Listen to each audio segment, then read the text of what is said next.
last time we talked, I did an auction, and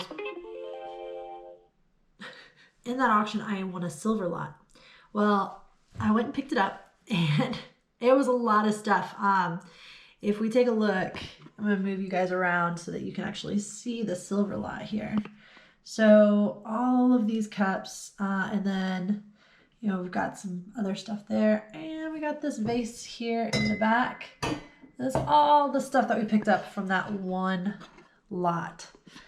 So I just want to talk a little bit about what we got. These are probably the majority of what we picked up.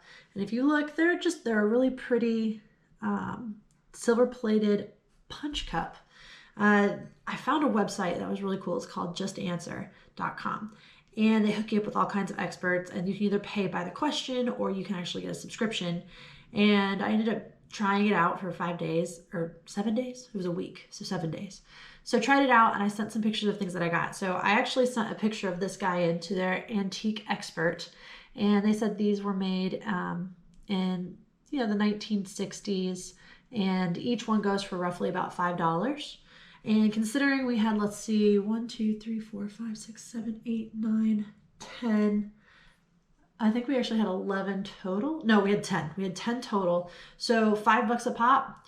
I'm not too upset about that because my whole lot for all of the stuff was $20.75. So the other thing that we ended up getting, we got 5 of these guys. So these are just a little mug, cup, silver plated, and then it does have, it's kind of hard to see, but it actually has some engraving on there, and its initials, I think it's CTG 1980. So these are actually nice. I'm probably going to use them in my studio for, water, paints, things of that nature. I might have another use for them too, but that's kind of where I was going to go with those. They're nice, they're big, sturdy, they sit flat, they won't tip over. So just an overall nice mug. These are fun. These are actually made in Japan. They do have a marking on the bottom, and what's interesting about the silver markings, and it's kind of hard to see there, but if you look, there's 2 letters beforehand, and then there's kind of a little circle part, or not a circle part, but some characters right there. And then there's some more letters engraved. So I know that's, again, hard to see, but it basically says C and CO, so C and Co. And then that little grouping in the middle was Japanese characters. And then it's got a really fancy EP, so electric plating. So right off the bat, we know that these are electric plated. What's kind of cool about these is I took one and I cleaned it up. So I've got just some simple solution silver cleaner. And if you look, I know it's probably harder for you guys to see in the video, but like comparing these little cherubs, you can see like this guy's really nice and sparkly. And this one is got a lot of just brown tarnish. And the one reason I'm actually really excited about getting these guys, you can actually see some of the silver plating chipping away, like right here. And this plating is on a base metal, and there are kits out there that actually let you electroplate silver onto specific metals. So what I was reading was brass, nickel, and this is not brass or nickel, but obviously it was electroplated. So I want to get one of those kits. I think they run the cheaper ones, I guess. The cheaper ones I saw were around 60. And you hook it up to positive, negative, and then you have the solution that's got the silver in it, and then it allows you to do that. So my plan for this guy is to actually test how well I can do a electric silver plate onto something that's been damaged. So these guys, when I looked them up on eBay, it was like a lot of 12 for $50. Some people were getting a little ambitious, doing like 4 for 35. They don't go for much. They're beautiful. They're fun. So I wanted to play around with these myself and do some of my own experimenting on these guys. They're epic. They're super heavy. So, I mean, just drinking, it's a goblet for drinking wine. So maybe we'll pull those out and have a wine night or something.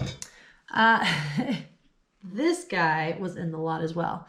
And, it's one of those, the inside is it's polished, but it's basically it's a silver metal on the inside. And then you've got your black paint, and then it looks like they just kind of went through here and actually used a tool to scrape. That's really hard for it to focus on that, isn't it? But they used a tool to go in and kind of engrave into the metal. And then at first I was thinking, oh man, they're scraping away those paint layers to get to the under layers. But after looking, it's painted over the top. I think it's some form of, again, like that electric, the EP, the electroplating, where they're able to put different metals.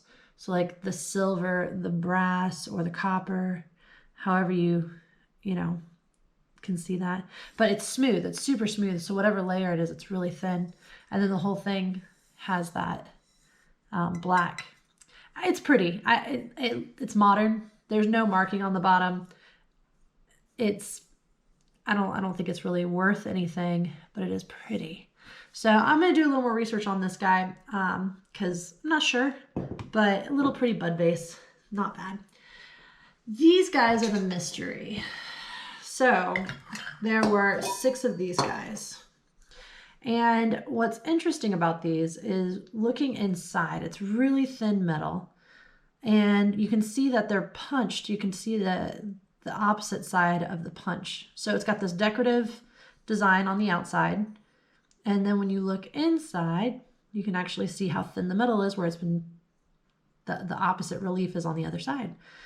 There are no marks except for like something that they personally must have put on the bottom. So this is number 4 out of 12. Obviously 6 are missing. And I don't know what SA stands for, but again, really thin metal. Some of them are actually creased and cracked, like this guy right there has a little bit of a crack through it, and you can see it through on the other side. I was talking to my brother-in-law, and he was saying that there's pitting on the inside. So that actually kind of leads to believe that means that it's a softer metal, silver being super soft. And then also you can see the tarnishing on the outside as well, which is why I'm thinking silver. And because these are so thin, you wouldn't plate silver plating over another thin layer of like tin or something. That would be kind of worthless. Or maybe that is done, but I've never seen it with what I've looked at. So I'm kind of suspicious that this might be silver. So we picked up a silver kit, and since some of these cups are pretty much damaged anyway, I have no problem using that silver kit. So the idea will be that I will scratch part of it with a file, put that solution down, and then put it on a napkin. You'll be able to see what color. If this were something that I was trying to like sell or determine, I wouldn't be scratching it with a file. Because really because they're messed up, the only value I'm really seeing in these would be for the silver content. I haven't been able to find the pattern on this. And again, there's no design, or not design, I'm sorry. There's no mark on the bottom. So I'm thinking that they won't be that valuable because I can't determine who made them. I did search for the pattern itself, and I couldn't find it either. So this will be interesting to see what we come up with once we get that silver kit, and I will definitely be putting that so that you guys can see how that test turned out. But this was the silver haul. This is what I brought home. I was super excited about the lot. Just knowing that these cups alone will bring in about $50, it was worth it. So again, I paid $20.75. I'm going to be able to sell that lot. I'm going to get to experiment on these guys. And I get to use a silver kit, which I've never done before, to be able to test silver, which is pretty exciting. So that should be in the mail soon. Or I already ordered it. We should get it in the mail soon. So that was the lot. It was great, and I hope you enjoyed it.